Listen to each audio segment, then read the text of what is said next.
नमस्कार. आज आहे 24 सप्टेंबर. आजच्या दिवशी 2 घटना घडल्या.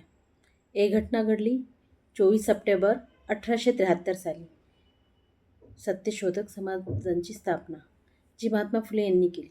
आणि दुसरी घटना घडली 24 सप्टेंबर 1932 साली. पुणे करार डॉक्टर बाबासाहेब आंबेडकर आणि महात्मा गांधी यांच्यामध्ये.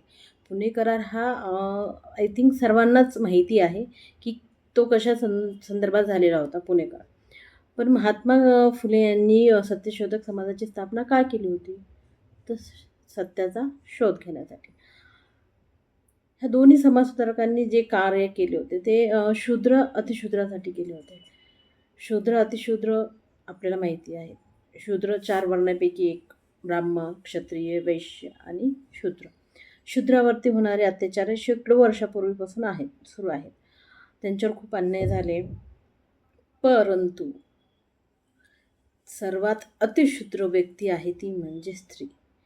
तिच्यावरती प्रत्येक वर्णामध्ये, प्रत्येक वर्गामध्ये, प्रत्येक जातीमध्ये शेकडो वर्षापासून अन्याय होतच आहे आणि आजही होतच आहे.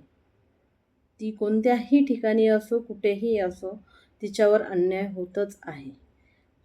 पूर्वी जे अन्यायाचं स्वरूप होतं ते वेगळं होतं. आता जे अन्यायाचं स्वरूप आहे ते वेगळं आहे. स्वरूप बदललेलं आहे, पण अन्याय हा सुरूच आहे.